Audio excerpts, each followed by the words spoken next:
तीन मौलाना और योगी का निशाना बिल्कुल सटीक है। सबसे पहले आपको तस्वीर दिखाता हूं।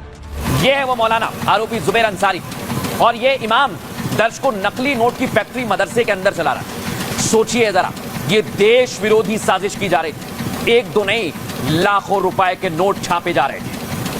अब दर्शकों, ये मौलाना उत्तर प्रदेश इस्लामीकरण की साजिश रच रहा था और ये मौलाना नंबर 2 जो मैंने आपको दिखाया, ये नकली नोटों की साजिश कर रहा था। आपकी आंखें फटी की फटी रह जाएंगी इन तस्वीरों को आप देखिए। एक मौलाना इस्लामीकरण की साजिश कर रहा है तो दूसरा नोट बना रहा है और वो देश को कमजोर करने की साजिश रच रहा है। इस मौलाना को पकड़ लिया है, लेकिन दर्शकों ये जो तस्वीर सामने आई है वो बताने के लिए काफी है कि एक एक करके कई सारे खुलासे हो रहे हैं। योगी का ये मैसेज उस मौलाना के लिए जिसने मदरसे में नोट की फैक्ट्री खोल दी और दूसरे मौलानाओं के लिए जो यूपी को इस्लामिक स्टेट बनाने का ख्वाब देखता है, क्योंकि बाबा के यूपी में छांगुर और मौलाना तौकीर का अंजाम भूलना नहीं चाहिए। विरोधी साजिश कर रहे हैं। ये देखिए मौलाना शमसुल हुदा, ये यूपी का इस्लामीकरण कर रहा था दर्शकों, लेकिन इस चक्रव्यूह को भेदा है। एक कुतुबुद्दीन है जो फर्जी बार्क का वैज्ञानिक बना हुआ है और इसको तो आप जानते हैं दर्शकों, मैंने दिखाया, यही है नकली नोट बनाने वाला। इस पर भी नजर है, यानी इनकी साजिश कहीं से भी चल रही हो। इनका कनेक्शन आईएसआई से भी हो सकता है क्योंकि देश विरोधियों के हैंडलर हैं। और इसलिए मैं कह रहा हूं दर्शकों कि इसको लेकर उत्तर प्रदेश में बहुत बड़े खुलासे हुए। लेकिन अब मैं आपको बताने वाला हूं कि कैसे नकली नोट एक मदरसे में बन रहे थे दर्शकों, और ये नकली नोट एक दो नहीं, लाखों बन रहे थे। ये आप देखिए, ऐसी फैक्ट्री चल रही थी दर्शकों। यूपी से एमपी तक बहुत बड़ी देश विरोधी साजिश का पर्दाफाश हुआ है दर्शकों। 3 देश विरोधी मुस्लिम योगी और देवा भाऊ की फोर्स के हत्थे चढ़े हैं। सबसे पहले एमपी की नकली नोट की फैक्ट्री का खुलासा कर रहा हूं दर्शकों में। यही है वो इमाम।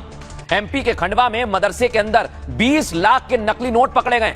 ये नकली नोट मदरसे के अंदर ही इस जुबैर नाम के इमाम के इशारे पर लाए गए। जब पुलिस ने छापा मारा तो मदरसे का कमरा नोटों से भरा मिला। इतने सारे नोट पड़े हुए थे दर्शकों। दरअसल 4 दिन पहले इमाम को 10 लाख के नोटों के साथ पकड़ा गया और पुलिस ने जब जांच की तो इमाम के बैग में और कई सारे नकली नोट निकले। आपको बता दें, महाराष्ट्र पुलिस ने इस इनपुट के आधार पर मध्य प्रदेश के मदरसे में छापा मारा। छापेमारी के दौरान इमाम का पूरा कमरा नकली नोटों से भरा था। पुलिस भी हक्का बक्का रह गई। अब पुलिस ये पता लगाने की कोशिश कर रही है कि ये नोट कहां छापे गए हैं और क्या और भी नोट है जिनकी सप्लाई की गई है।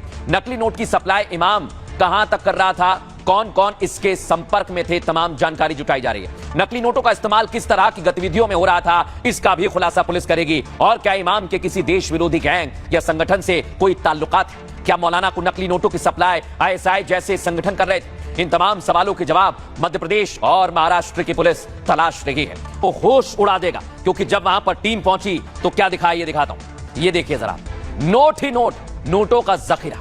मदरसे में नकली नोट फैक्ट्री पर चौंकाने वाला खुलासा हो रहा है। मौलाना नकली नोट का धंधा मदरसे के कमरे से चला रहा था। पुलिस जब कमरे में पहुंची तो नोट सुखाने की मशीन बरामद हुई। बच्चों ने दावा किया कि मौलाना अपने कमरे में कभी जाने ही नहीं देता था। यहां तक कि मदरसे के दूसरे लोगों को भी कमरे में एंट्री नहीं देता था। यानी मौलाना पूरे धंधे को अपने इसी गुप्त कमरे से चलाता था। दरअसल 3 महीने पहले ही मदरसे में मौलाना की नियुक्ति हुई थी।